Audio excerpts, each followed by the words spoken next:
Bom, então, para a gente terminar essa parte da eumintologia, obviamente terminar no sentido de falar das eumintoses que são de interesse médico, temos aqui um plateuminto, né? Vimos um na histosomose, agora temos um outro plateuminto de interesse médio, que são as espécies pertencentes ao gênero Taenia. Eu vou colocar o gênero Taenia, mas ao final nós vamos ver que existem outras, entre aspas, tênias, né? Dolimax nana, Emilioneps nana, enfim. É um protozoário, mas o outro é o minto, é, que uh, são vermes muito grandes. Então, no caso da Taenia solium e a saginata, porco e boi, respectivamente, nós estamos falando de animais que podem chegar até 9 a 10 metros de comprimento no trato digestório. É um animal segmentado, é um animal que possui diversos segmentos que nós vamos chamar de proglótides. As proglótides são os anéis maduros e grávidos, onde nós vamos ter ovos, cerca de 50 a 60 mil ovos. Tá? No Brasil, a tênia mais comum é a do porco, porque o porco, né, ele é criado em confinamento e com padrão de higiene muitíssimo precário. A do boi, ela é comum, mas ela é, em relação à do porco, pouco comum, pelo fato do boi ele não ingerir alimento próximo à área onde ele defecou. Então, nesse quesito, o boi ele tende, entre aspas, a ser um pouco mais higiênico do que o ser humano, do que o porco, no caso. Tá? Então, nós estamos falando de um animal com cabeça, com partes morfológicas, que é o escólex e o colo, tá? E os estróbilos, que são formados por anéis jovens, maduros e grávidos. Então, nós não temos dimorfismo sexual. Então, o organismo ele é monóico, ou seja, um único organismo ele possui os dois sexos funcionais. Ele tem autofecundação, tá? E a diferença, então, do colo, onde nós vamos encontrar toda a parte do estróbilo, é o amadurecimento até a parte final do corpo, o amadurecimento desses estróbilos com os ovos embrionados, tá? E aqui existem duas doenças, embora alguns livros considerem o cisticerco da tênia uma espécie separada para diferenciar uma fase do ciclo. No entanto, eu vou usar o mesmo padrão. Então, se eu estiver falando de tênia solium ou de tênia saginata, eu vou estar usando dois momentos para explicar duas doenças diferentes. Nós vamos dividir a doença em três momentos: ingestão do ovo, ingestão da larva e do verme adulto. Não a ingestão do verme adulto, mas a parte do verme adulto. Então, se você ingerir o ovo, do ovo sai a larva. Se você ingere o ovo, você tem cisticercose. Se você ingere a larva, ou seja, o cisticerco, você desenvolve a teníase. E no caso da teníase, ela é chamada de solitária porque quando a primeira tênia se instala no intestino, chega à fase adulta, ela começa a bloquear quimicamente a possibilidade de outra tênia ocupar aquele espaço, tá? Então, os principais cestódios que a gente tem no Brasil é a Taenia solium saginata, mais a solium do que a saginata, o Echinococcus, Emilioneps nana, Emilioneps diminuta e o Diffilobotrium, que são cestódios do grupo dos plateumintos presentes no Brasil e de interesse humano, tá? As espécies parasitas do gênero Taenia é a Taenia solium, onde o hospedeiro intermediário é o porco, e a Taenia saginata, o hospedeiro intermediário é o boi. E aí temos um pequeno detalhe aqui, tá? Onde que qual é o critério para a gente considerar um hospedeiro como definitivo ou intermediário?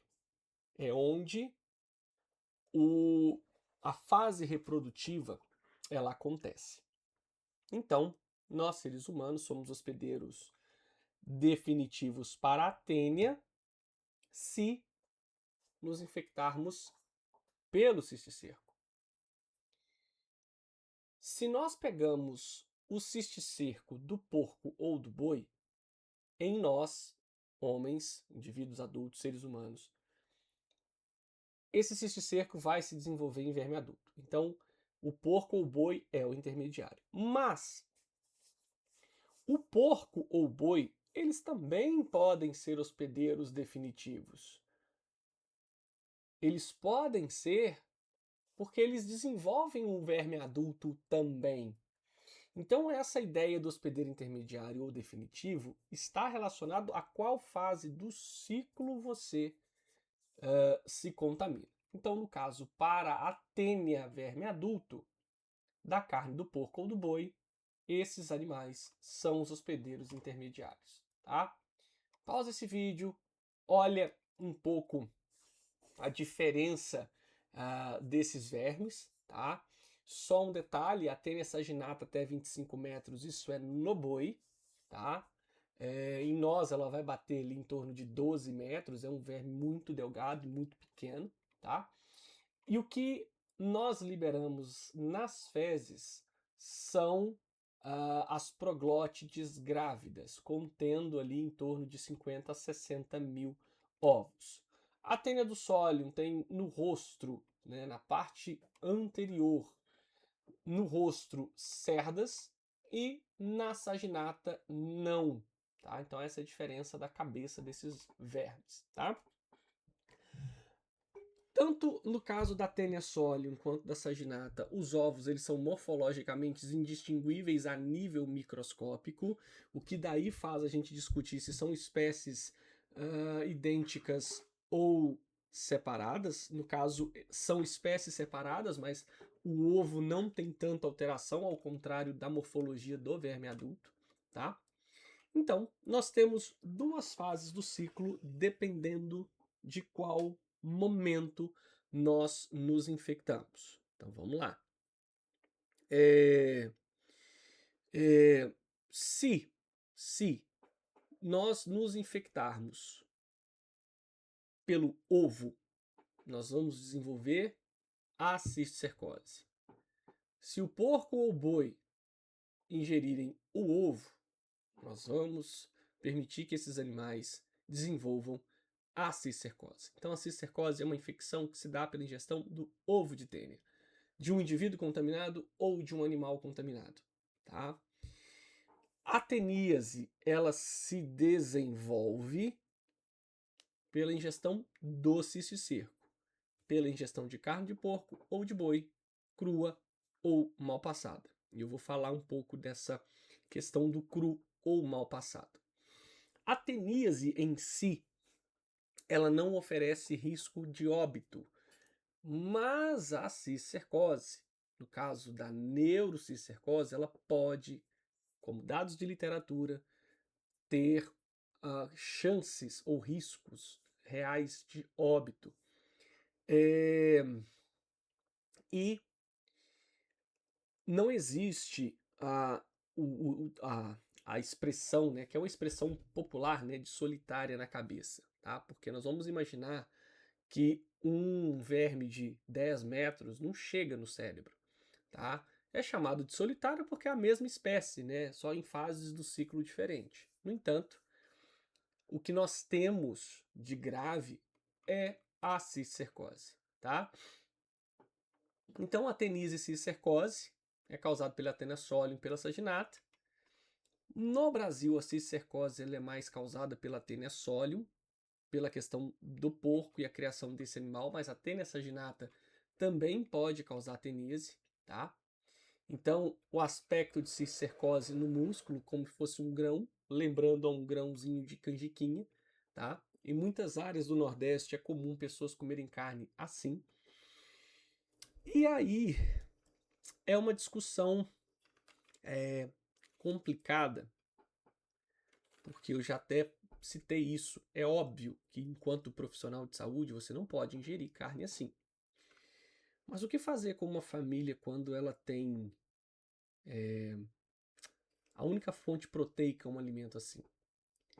Se pudermos orientá-la no cozimento constante, temperatura e tempo, você inviabiliza a possibilidade desse cisterco se desenvolver em verme adulto no hospedeiro. Tá? Então, é polêmico isso, mas é uma das alternativas que se podem ser feitas. Não estou aqui dizendo que as pessoas devem fazer isso, mas a gente tem que saber um pouco discutir, né, essa questão. Né? O que a vigilância faz é justamente inviabilizar completamente o alimento, ok? As formas de transmissão, comendo verdura contaminadas por ovos, e aí a cisticercose, ingestão de fezes, deficientes mentais têm essa condição, então isso é muito complexo. Contaminação de roupa de cama, no caso para cisticercose, que é a ingestão do ovo, tá? E o mais frequente é quando os vermes adultos que estão no intestino e durante acessos de vômito, então a proglote do verme sai do estômago, do intestino e vai para o estômago. E aí a ação do suco gástrico eclode o ovo. Então, além do indivíduo ter a tênia, ele tem a cisticercose. Quadro clínico da teníase: desconforto abdominal, náusea, vômito, diarreia, constipação, cólica intestinal, alteração do apetite, perda de peso, fadiga, indisposição e sinais nervosos no caso das consequências da exposição à teníase, né? Insônia, irritabilidade e inquietação. As formas clínicas da cisticercose: cisticercose ocular, neurocisticercose, cisticercose disseminada e a cardíaca ou subcutânea, tá? Forma mais grave é a neurocisticercose, pelo fato de ser uma forma que gera quadros convulsivos, altera o estado psíquico do indivíduo, causa crises de epilepsia, tá? Principalmente nos países onde a tênia é endêmica, tá? Então, um exemplo da neurocisticercose, da cisticercose muscular, então língua, membro inferior, membro superior. O diagnóstico é a tamização, onde eu quero a pesquisa das proglótides, que são 3 ou 4 eliminadas nas fezes diariamente. Exame parasitológico de fezes, Cato, HPJ, Faust, tá? E no caso da cisticercose, como não tem ovo aqui, mas se você faz o exame de fezes de um indivíduo e vê que tem ovo de tênia, possivelmente esse indivíduo vai ter cisticercose, ou você vai casar o diagnóstico para cisticercose, tá? Pesquisa do líquor, sorologia, exames de imagem e até mesmo biópsia. No caso do tratamento da neurocisticercose, você vai tratar apenas a questão sintomática, porque o indivíduo não é viável ele passar por um procedimento cirúrgico e serão centenas de cisticercos instalados no cérebro. O tratamento da teníase é o mesmo para esquistossomose, praziquantel, mas você pode, aqui para a teníase e não para esquistossomose, o uso de albendazol. E por que você pode usar o albendazol para teníase e não para esquistossomose? Porque o Schistosoma mansoni é um verme que vive no sistema venoso, sistema vascular. A tênia é intestino, tá? Na cisticercose, o tratamento é clínico para as formas não neurocisticercose, com praziquantel e albendazol, e cirúrgico, com exceção da neurocisticercose, ok?